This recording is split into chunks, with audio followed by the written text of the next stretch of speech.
जी की गदा का नाम क्या था? जल्दी बोलो, जल्दी, सब मिलकर बोलो जल्दी से। भाई अपन कहते हैं कि राम जी के हाथ में धनुष था, अर्जुन के हाथ में धनुष था, परशुराम जी के हाथ में फरसा था, सब शस्त्र का नाम है। तो हनुमान जी के हाथ में जो गदा थी उसका नाम क्या था? उस गदा में ऐसा क्या था जो हनुमान जी के हाथ में थी? हनुमान जी के हाथ में जो गदा थी उस गदा का नाम क्या था? उसका नाम था कुमोदकी। कौन सी गदा थी वो? जम के बोलो जरा, सबको याद होना चाहिए। कभी कोई प्रश्न करे तो आपके जीवन में वो उत्तर आपके सामने हो। कुमोदकी उस गदा का नाम था जो हनुमान जी के हाथ में थी। उसको कुबेर ने दिया था हनुमान जी, शिव जी के कहने पर। आप केवल उस गदा का स्पर्श समुद्र के जल में कराओगे और स्वर्ण मच्छा उस समय पर जैसे ही आपके सामने आकर खड़ी होगी तब आपको कहीं जाने की जरूरत नहीं। उस समय पर स्वर्ण मच्छा से आप निवेदन करोगे और अपने पिता के बारे में आप समझाओगे। स्वर्ण मच्छा आपके उन पत्थरों को छोड़ देगी। शिव क्या करते हैं? देवाधिदेव महादेव क्या करते हैं? शंकर क्या करते हैं? शिव महापुराण की कथा कथी है, जब जब जीव अटकता है, जब जब जीव परेशान होता है, जब जब जीव कहीं भटक जाता है, तब तुमने जो एक लोटा जल महादेव को समर्पित किया है वो जल तुम्हारे सामने मार्ग दिखाने के लिए आ जाता है। वो एक लोटा जल तुम्हारे सम्मुख में आ जाता है। वो एक लोटा जल तुम्हारे जीवन का सुख प्रदान कर दे।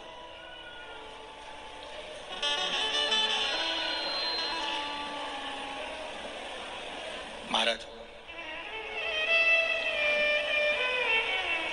कल अपन ने कथा में श्रवण करा था, भगवान शंकर भगवान की धर्मपत्नी माता सती दक्ष प्रजापति के यज्ञ में जाती हैं और उनका शरीर उस यज्ञ की अग्नि में कूद कर उन्होंने अपने प्राणों को त्याग दिया था। सती मैया का शरीर यज्ञ की अग्नि में चले गया तो सती का जो अगला जन्म हुआ था वो कोयल का हुआ था। सती का जन्म काय का हुआ? जम के बोलो जरा, जम के बोलो। कोयल का जन्म। पार्वती तो बाद में बनी माता सती, पहले माता सती को कोयल बनना पड़ा था। और कोयल बनकर माता सती घूमती रही, भ्रमण करती रही, भ्रमण करती रही। भ्रमण करते करते कोयल बनी माता सती। जहां पर कोई शंकर भगवान के शिवलिंग की पूजन करता था, मां सती कोयल बनकर वहां बैठकर कूका करती थी, भगवान शिव के नाम का उच्चारण करती थी।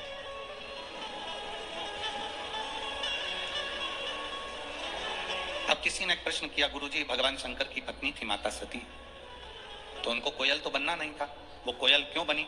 शिव महापुराण की कथा कहती है जब दक्ष प्रजापति यज्ञ कर रहे थे, अगर सती को प्राण त्यागना था तो कहीं दूसरी जगह जाकर त्यागती चल जाता, पर सती ने प्राणों को त्यागा तो उस यज्ञ की कुंड की अग्नि में त्याग।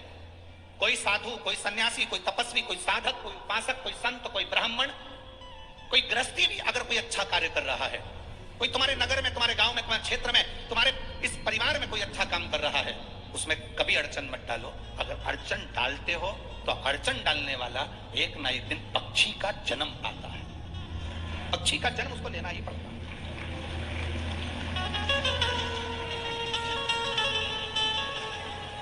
वो पक्षी का जन्म तो पाता ही है। जैसे 84 लाख योनियों में 20 लाख योनि पेड़ पौधे की है। 84 लाख योनियों में 20 लाख योनि पेड़ पौधे की है। 20 लाख। अब वो 20 लाख योनि पेड़ पौधे की मिली, क्यों मिली? उसका कारण क्या था? किस कारण से मिली?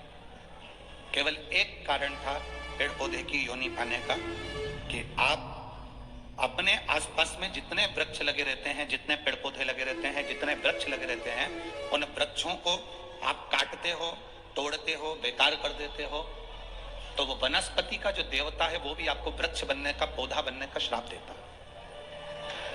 हमने एक बात पहले भी कथा में कही, अगर यहाँ भिंड की जीजियों ने सुनी होगी तो उनके स्मरण में होगा।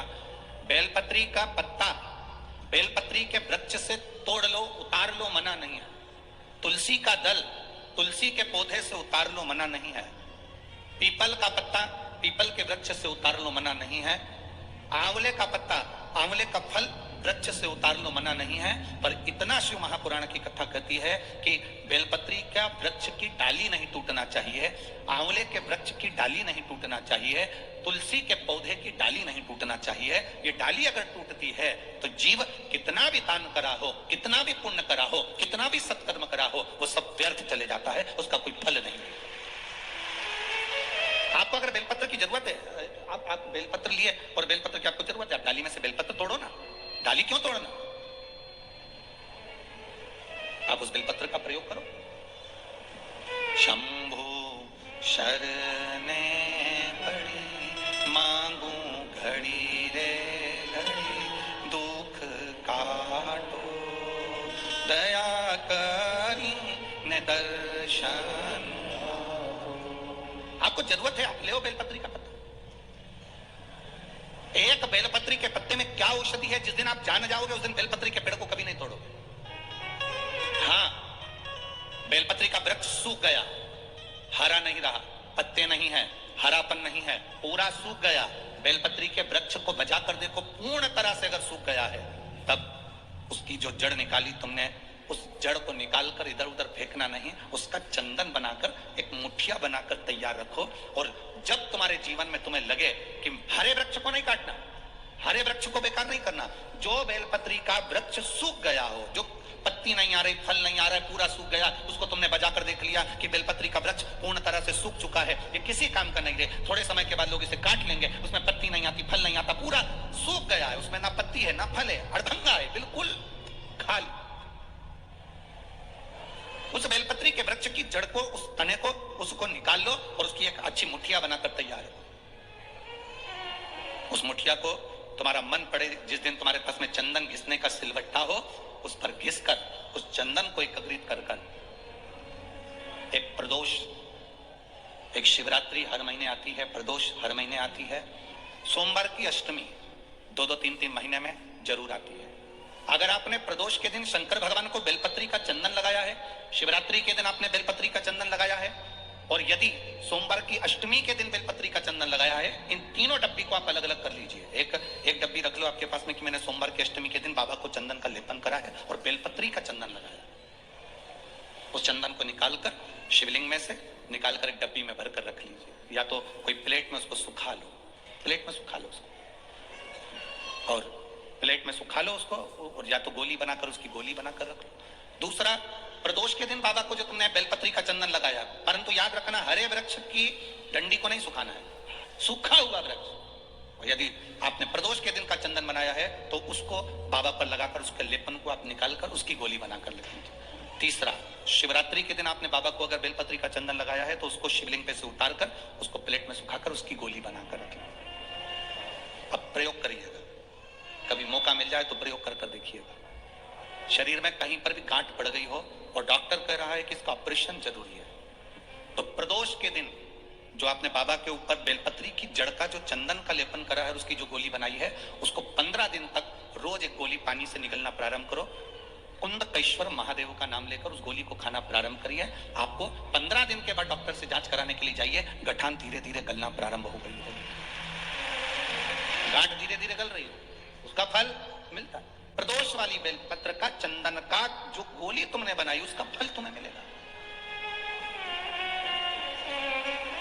अब सोमवार की अष्टमी के दिन का जो चंदन है, बाबा को जो तुमने बेलपत्री का चंदन का जो लेपन करा है, देखिए डॉक्टर हनुमान जी के यहाँ पर यह कथा चल रही है। करने वाला डॉक्टर हनुमान जी हैं, कराने वाले डॉक्टर हनुमान जी हैं, और सुनने वाले डॉक्टर हनुमान जी हैं, और बोलने वाले भी डॉक्टर हनुमान जी हैं। कर लिया वो आपके। दूसरे नंबर पर है सोमवार की अष्टमी के दिन का चंदन, जो आपने बेलपत्री के जड़ को घिसा है। फिर कहूंगा, इस बात को विशेष बार बार कह रहा हूं कि हरे पेड़ को मत काट लेना, हरे पेड़ को नहीं, जो पेड़ पूरी तरह से सूख गया, ना पत्ती ना फल, उसको बजा कर देख लो कि ये पेड़ पूरा सूख चुका है, तब उस पेड़ की जड़, जो जिसको लोग काट कर ले जाने वाले हैं, बाहर फेंकने वाले, उसकी जड़। दूसरे नंबर पर है सोमवार की अष्टमी के दिन आपने जो बाबा को लेपन करा है, बेलपत्री की जड़ का चंदन बनाकर लेपन करा है, उसकी जो गोली है। अगर बच्चा 8 साल का हो गया, 9 साल का हो गया, 10 साल का हो गया, और वो गंदगी कर रहा है, बिस्तर पर गंदगी कर रहा है, सुसु कर रहा है, या अचानक उसको भय हो जाता है या किसी ना किसी तरह से उसको रोग ग्रसित हो जाता है, उस बच्चे को भी आप छोटी सी गोली हफ्ते में केवल एक बार, जो सोमवार की अष्टमी के दिन जो आपने चंदन का लेपन करा है, हफ्ते में एक बार उस गोली को बच्चे को पीस कर पानी के साथ देना प्रारंभ करो। आपको धीरे धीरे उस बच्चे में आनंद की अनुभूति हो जाएगी, गंदगी नहीं कर सकता। अब तीसरे नंबर पर है शिवरात्रि के दिन जो हमने बाबा को बेलपत्री के चंदन का लेपन करा। शिवरात्रि के दिन, शिवरात्रि के दिन हमने बाबा को जो बेलपत्री का चंदन का लेपन करा, उस चंदन की गोली, कभी डॉक्टर कह दे कि तुम्हारे रीढ़ की हड्डी में गैप हो गया है, तुम्हारी पीछे की जो रीढ़ की हड्डी उसमें गैप हो गया है, या आपकी जो हड्डियां हैं वो कमजोर हो गई हैं, या घुटने की हड्डी कमजोर हो गई है, कुर्सी पर बैठना पड़ रहा है, तो उस समय पर हफ्ते में 2 बार जो तुमने शिवरात्रि के दिन बाबा को चंदन का लेपन करा, उसकी जो गोली बनाई, वो हफ्ते में 2 बार आप उस बेलपत्री के चंदन की गोली को लेना प्रारंभ करो। रीढ़ की हड्डी में जो गैप होगा वो भराना प्रारंभ हो जाएगा। शिव तत्व है। हमने गोली का क्यों बोला? हम बोल रहे थे कि चंदन को तुम बस ऐसे चाट लो, पर गोली इसलिए कि सूख जाएगी तो वो आपके काम में आराम से आ सकती है, सूख नहीं। चंदन का ले, चंदन का सूख है। महाराज बोल बम का नारा है, सारी समस्या का हल, शिव की भक्ति हमारा एक आनंद, शंकर की एक भक्ति